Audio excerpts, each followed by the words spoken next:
마가복음 6장 45절부터 52절 말씀 한 목소리로 합독합니다. 예수께서 즉시 제자들을 재촉하사 자기가 무리를 보내는 동안에 배 타고 앞서 건너편 벳세다로 가게 하시고 무리를 작별하신 후에 기도하러 산으로 가시니라. 저물매 배는 바다 가운데 있고 예수께서는 홀로 무태에 계시다가 바람이 거스름으로 제자들이 힘겹게 노젓는 것을 보시고 밤 사경쯤에 바다 위로 걸어서 그들에게 웃사 지나가려고 하시매 제자들이 그가 바다 위로 걸어오심을 보고 유령인가 하여 소리 지르니 그들이 다 예수를 보고 놀라매라. 이 예수께서 곧 그들에게 말씀하여 이르시되 안심하라 내니 두려워하지 말라 하시고 배에 올라 그들에게 가시니 바람이 그치는지라. 제자들이 마음에 심히 놀라니 이는 그들이 그 떡 떼시던 일을 깨닫지 못하고 도리어 그 마음이 둔하여졌음이로라. 아멘. 오늘 말씀의 제목은 둔하여진 제자들의 마음, 이렇게 붙여볼 수 있겠고, 우리가 힘들 때 찾아오시는 예수님. 또 다른 제목을 붙이자면 찾아오시는 예수님, 이렇게 여러 가지 제목을 붙여볼 수 있겠습니다. 마가복음 6장 45절부터 52절과 똑같은 사건을 요한복음 6장 15절에서 21절에서도 다루고 있습니다. 똑같은 사건인데 조금씩 표현이 다릅니다.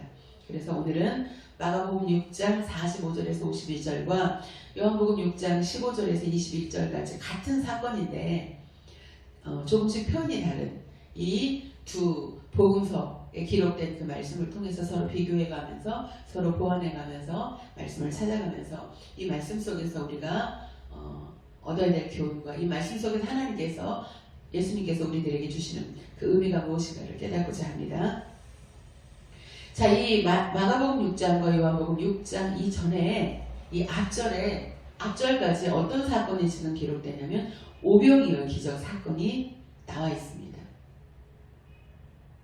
오병이어 떡 5개와 물고기 2마리, 이 떡 5개와 물고기 2마리로 작은 어린아이의 이 도시락을 가지고 수천 명, 거의 어린아이들까지 하면 수만 명에 이르는 이 사람들을 먹이는 그 사건이, 오병이어의 그 기적 사건이 이 전절까지 나옵니다. 그러니까 말씀을 듣기 위해서 장정들과 부녀자들과 그리고 아이들이 그 들에 다 모여서 말씀을 들었는데, 그 말씀을 듣다가 이제 해가 이제 기울어지고 해가 어둑어둑해지고 날이 저무니까 먹을 것을 이제 그들이 구해야 되는데 그 들에서 먹을 것을 구할 수 없으니까 예수님이 제자들한테 너희들이 주라. 근데 줄 것이 없으니까 제자 중에 한 명이 작은 어린아이 도시락을 가져옵니다. 그러니까 그 도시락 위에 예수님께서 축사하시고, 그리고 그 오병이어 떡 5개와 물고기 2마리를 가지고 그 수만 명을 먹이는 사건이 지금 이 앞절까지 기록되어 있습니다. 이 똑같은 이제 사건을 기록할 때 요한복음 6장 15절에서는 14절까지 오병이어의 기적이 이제 나오는 거예요. 그리고 요한복음 6장 15절에 이런 말씀이 기록됩니다. 그러므로 예수께서 그들이 와서 자기를 억지로 붙들어 임금으로 삼으려는 줄 아시고 다시 혼자 산으로 떠나가시니라. 이 수만 명의 인파들이 작은 어린아이 도시락 하나를 가지고 수만 명을 먹이시는 그 예수님의 능력을 보았어요. 그 표적을 보았어요. 그런데 지금 그 표적을 행하시는 이분은 보통 분이 아니시구나, 하나님의 아들이시구나 하고 거기에 포커스를 맞춰야 되는데, 이 수만 명의 인파들은 지금 무엇을 생각했냐면 이분 옆에 있으면 먹을 것이 해결이 되네, 적어도 배는 골치 않겠구나, 경제적인 문제를 해결해 줄 수 있겠구나. 우리나라뿐만이 아니라 전 세계 대통령으로 뽑을 때 그 국민들이 제1순위로 삼는 게 뭐예요? 경제를 살리는 대통령이거든요. 여러 가지 능력이 있지만 이 국민들이 원하는 것은, 백성들이 원하는 것은 경제 문제예요. 경제 문제를 해결해주는 그 대통령을 1순위로 삼고 그 문제를 해결해줄 수 있는 사람을 대통령으로 뽑거든요. 자, 이 당시에도 지금 군중들은 무엇을 원했어요? 표적을 행하시는 분, 하나님이 아니면 불가능하시는 일을 행하는 이분, 과연 이분은 누구실까? 거기에 표적을 지금 포커스를 맞추는 게 아니라 자기들이 배고플 때 그 배고픈 것을 해결해주는, 경제적인 것을 해결해주는, 그러한 예수님을 본 거예요. 그러니까 억지로 지금 예수님을 붙들어서 세상 임금을 삼으려고 하는 것을 예수님이 알게 되었어요. 그래서 제자들을 떼어놓습니다. 분리합니다. 제자들조차 그 무리들이 원하는 그 무리들의 생각에 동요될까봐 휩쓸릴까봐 제자들을 재촉합니다. 그러니까 마가복음 6장 45절은 예수께서 즉시 제자들을 재촉하사 그래요. 재촉해서 자기가 무리를 이렇게 보내는 동안에 배 타고 앞서서 건너편 벳세다에 가게 합니다. 그러니까 예수님의 제자들이 스스로 자원해서 배를 타고 간 게 아니에요. 무리하고 제자들을 떼어놓으려고 그 무리들의 생각이 제자들의 생각까지 미칠까봐 제자들이 그 무리들의 생각이 동요될까봐 제자들과 무리들을 떼어놓습니다. 그래서 재촉해서 건너편에 가게 합니다. 그리고 예수님은 산으로 기도하러 가십니다. 답답한 거죠. 예수님이 이 땅에 오신 목적이 뭡니까?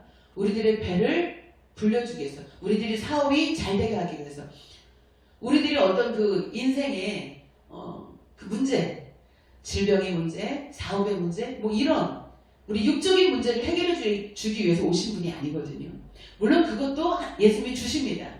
우리가 그 육적인 부분들도 누려야만, 풍요로움을 누려야만 우리가 육을 입었기 때문에 살 수 있으니까 부스러기 은혜를 우리에게 주십니다. 그런데 예수님이 이 땅에 오신 목적이 그것이 아니라는 거죠. 우리들의 배를 채우기 위해서, 우리들의 경제적인 문제를 해결해 주시기 위해서 그것을 목적으로 삼아 이 땅에 오신 것이 아니고 무엇 때문에 우리 오셨어요? 우리의 죄 문제를 해결해 주시기 위해서 예수님은 오셨습니다. 요한복음 1장 29절에 이튿날 요한이 예수께서 자기에게 나오심을 보고 이르되 보라 세상 죄를 지고 가는 하나님의 어린 양이로다 이렇게 고백하거든요. 예수님이 이 땅에 오신 목적이 우리들의 죄 문제를 해결해 주시기 위해서 오신 거예요. 왜냐하면 죄를 가지고는 하나님 나라에 들어갈 수 없고 죄를 가지고는 하나님의 자녀가 될 수 없고 그 죄 가운데 그 죄 문제가 해결되지 않고는 도저히 하나님과 더불어 동행하며 하나님 나라에 들어가며 하나님과 더불어 영원한 생명을 누릴 수 없기 때문에 예수님이 이 땅에 오신 목적은 우리의 죄 문제를 해결해 주시기 위해서 오셨는데 지금 이 무리들은 거기에 관심을 두지 않고 지금 어디에 관심을 두냐면 자기들의 배를 채워주는 경제적인 문제를 해결해주는 육신의 배를 채워주는 그 예수님을 세상의 임금으로 삼으려고 지금 하고 있으니까 예수님이 답답해서 지금 제자들을 분리시켜서 제자들을 멀리 보내는 것, 건너편으로 지금 보내는 것입니다. 날이 저물었죠. 낮에 이제 말씀 듣고 해가 뉘엿뉘엿 할 때 지금 제자들을 그 무리들을 보내고 제자들을 건너가게 했으니까 날이 저물었습니다. 그리고 이제 제자들은 바다 가운데 있습니다. 예수님은 우태 홀로 지금 계시고요. 산에서 기도하고 계십니다. 날은 저물었고 어두웠고 그 가운데 제자들만 있는데 지금 문제가 생겼습니다. 큰 바람이 불어서 파도가 일기 시작한 것입니다. 그러니까 지금 제자들은 예수님이 없는 가운데 밤에 어두운 가운데 지금 바람을 만난 겁니다. 파도가 있는 겁니다. 파도가. 문제가 생긴 거죠. 예수님과 지금 떨어져 있는 상태에서 제자들이 지금 문제를 만난 겁니다. 저물었고 어두운 밤에 지금 파도를 만난 겁니다. 우리 인생에 살다 보면 어둠이 찾아오고 또 밤이 찾아오고 그때 큰 바람까지 덮치는 사건들을 우리도 맞닥뜨리게 됩니다. 지금 제자들도 마찬가지입니다. 밤이 저물었고 어두운 밤에 큰 파도를 만난 겁니다. 우리 인생에도 어두운 밤에 큰 파도를 만날 수 있습니다. 자, 그때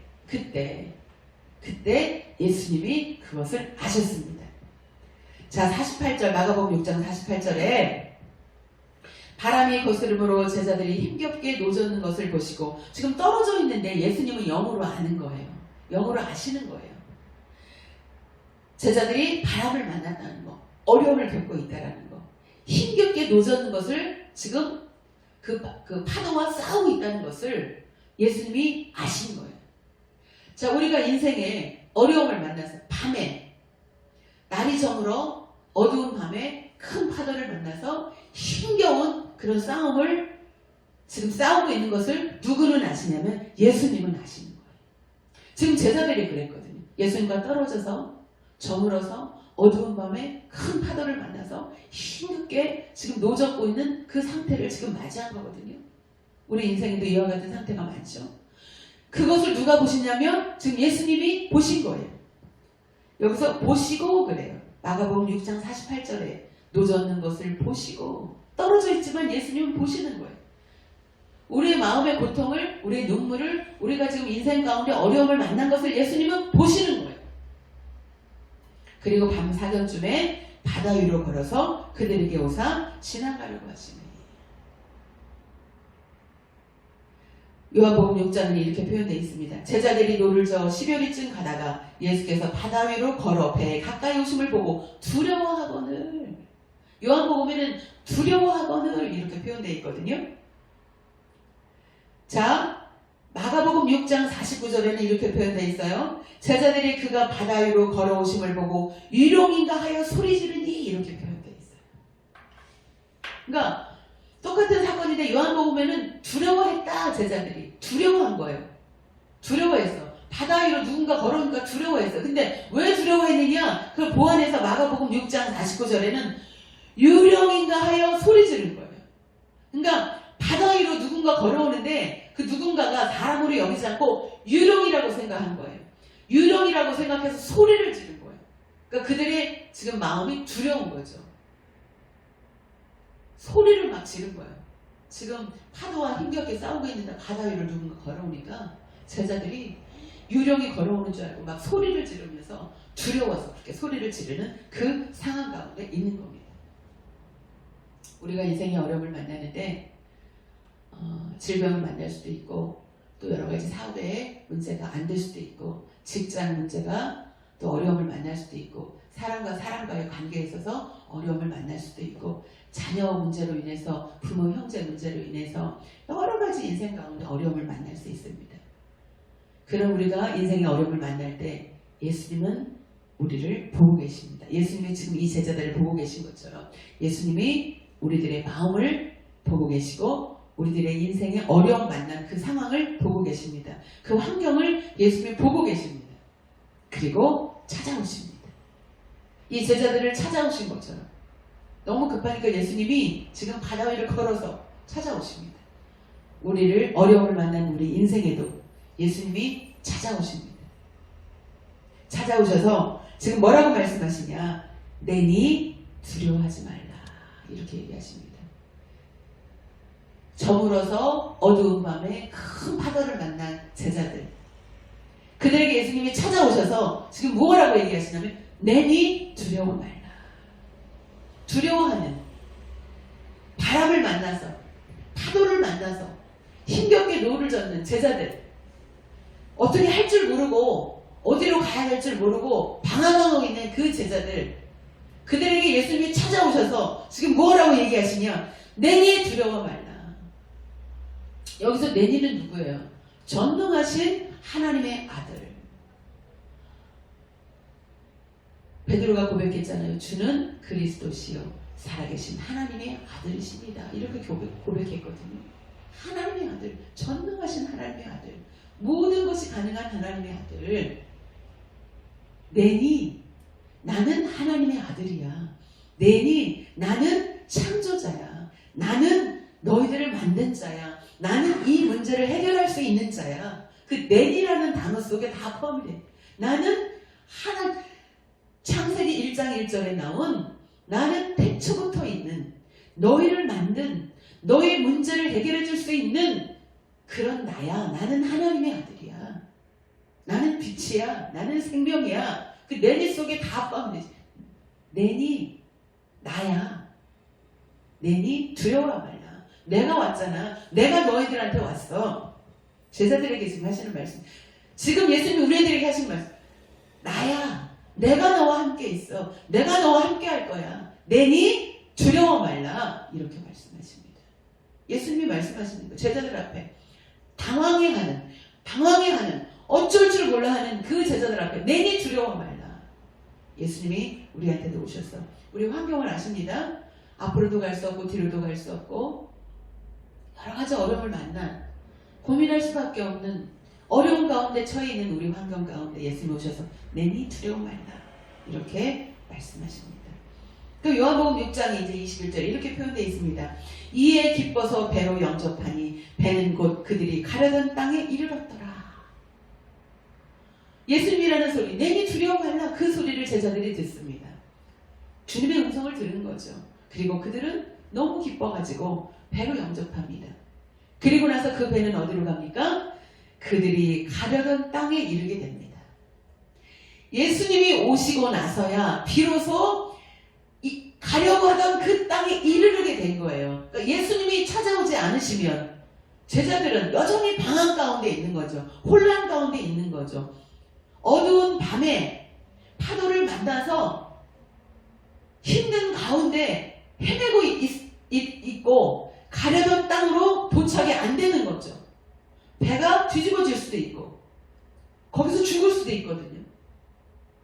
근데 예수님이 찾아오심으로 말미암아 배는 그들이 가려던 땅에 이르게 됩니다. 우리 인생에 예수님이 오셔야만 우리 인생이 가려던 목적지로 가게 됩니다. 하나님의 뜻 가운데로 가게 됩니다. 우리를 이 땅에 보내신 하나님의 계획이 있고 하나님의 뜻이 있는데 그 하나님의 계획과 그 하나님의 뜻 가운데로 우리가 갈 수 있게 됩니다. 마가복음 6장 51절에는 이렇게 표현되어 있어요. 배에 올라 그들에게 가시니 바람이 그치는지라 제자들이 마음에 심히 놀라니 이는 그들이 그 떡 떼시던 일을 깨닫지 못하고 도리어 그 마음이 둔하여 졌음이러라. 똑같은 사건인데 기록하는 그 기록자에 의해서 표현이 참 다르게 표현되어 있어요. 예수님이 당황해하는 그 제자들 앞에 난 내니 두려워 말라 이렇게 했을 때 요한복음에서는 배로 영접해서 그들이 가려던 땅에 이르렀더라 이렇게 표현되어 있는데 여기는 지금 제자들이 심히 놀라고 있다가 이제 예수님을 영접한 거죠. 근데 그 원인이 나와요. 요한복음에는 원인이 나오지 않아요. 왜 제자들이 두려워했는지 왜 떨었는지 나오지 않는데 지금 마가복음 6장에는 그 원인이 기록되어 있어요. 뭐라고 되어 있냐? 그들이 그 떡 떼시던 일을 깨닫지 못하고 도리어 그 마음이 둔하여 졌음이라라. 마음이 둔해져서 그들이 두려워했다는 거예요. 예수님을 알아보지 못하고 예수님을 유령으로 여겼다는 거예요. 마음이 왜 둔해졌어요? 불과 하루도 지나지 낮에 있었던 사건을 기억하지 못한 거예요. 낮에 어떤 일이 있었어요? 수만 명의 인파를 떡 5개와 물고기 2마리로 예수님이 먹이셨어요. 먹이고도 남게 하셨어요. 12바구니나. 사람으로서는 불가능한 일을 낮에 제자들이 체험했거든요. 어떻게 사람이 이런 일을 할 수 있어요? 하나님만 가능한 일이에요. 예수님이 하나님의 아들인 것을 보여준 사건이었어요. 불과 낮에 몇 시간 전에 이 일들을 제자들이 만났어요. 그랬으면 예수님은 보통 분이 아니라는 거, 하나님의 아들이시라는 걸 이 제자들이 체험했기 때문에 눈으로 봤기 때문에 그것이 영적으로 깨어져 있었어야 되는데 예수님은 어떤 일도 가능하지 않은 일이 없다, 불가능이 없으신 분이라는 것을 이 제자들이 낮에 체험을 했기 때문에 알아야 되거든요, 영적으로. 그런데 이들이 마음이 둔해진 거예요. 둔해졌어. 불과 몇 시간 사이에 둔해졌어요. 왜 둔해졌어요? 어려움을 만나니까 다 잊어버린 거예요. 낮의 사건을 다 잊어버린 거예요. 모든 것이 가능한 예수님, 능력 있는 그 예수님, 하나님의 아들 예수님을 잊어버렸고 그 예수님이 바다 위로 걸어오실 수 있잖아요. 그런데 바다 위로 걸어오실 수 있는 그 예수님, 그러니까 사람으로 또 여전히 생각한 거예요. 마음이 둔해져서 예수님을 유령으로 생각하고 두려워 떠는 거예요. 떡 5개와 물고기 2마리로 수만 명을 먹이시는 예수님, 바다 위를 걸으실 수 있는 예수님, 하나님의 아들 예수님, 그 예수님을 이들이 놓친 거예요. 왜 놓쳤어요? 마음이 둔해져서 놓친 거예요. 우리들이 영적으로 마음이 둔해지면 우리가 예수님을 놓칩니다. 예수님은 살아계신 하나님의 아들이십니다. 불가능이 없으신 분이십니다. 자, 이 제자들이 낮에 기적을 행하셨던 그 예수님을 붙잡았으면 이들이 마음이 둔해지지 않았을 텐데 마음이 둔해져서 낮에 있었던 일을 기억하지 못한 거예요. 그리고 예수님이 다시 찾아올 것을 잊어버리고 있었고 바다 위를 걸어오실 예수님을 잊어버리고 있었던 거예요. 마음이 둔해지지 않는 저와 여러분이 되기 원합니다. 영적으로 깨어있는 자가 되기 원합니다. 예수님은 우리를 보고 계십니다. 예수님이 이 제자들을 보고 계셨잖아요. 어두운 밤에 파도를 만나서 힘겹게 놓쳤는 것을 예수님은 보고 계셨어요. 그리고 찾아오셨어요. 우리 인생에 어려움을 만나서 힘겹게 사투를 벌이고 있는 것을 예수님은 보고 계세요. 주여 우리를 불쌍히 여기시옵소서. 주여 나를 돌아보아 주옵소서. 우리가 신음소리를 내고 우리가 주님의 이름을 부를 때 예수님은 그 소리를 들으시고 우리를 찾아와 그 어려운 문제, 우리가 해결할 수 없는 그 문제를 해결해 주실 것입니다. 예수님이 제자들을 찾아오매 제자들이 타고 있던 그 배가 가려던 땅에 이른 것처럼 우리들의 인생에 어려움을 만날 때 예수님이 찾아오심에 예수님이 목적했던 바 하나님은 우리들의 인생을 계획하고 목적했던 바 그 목적지로 우리들을 이끌어 주실 것입니다. 그래서 우리는 영적으로 깨어서 예수님을 놓치지 않는 그런 지혜로운 자가 되기를 예수님의 이름으로 축원드립니다. 아멘. 기도합니다.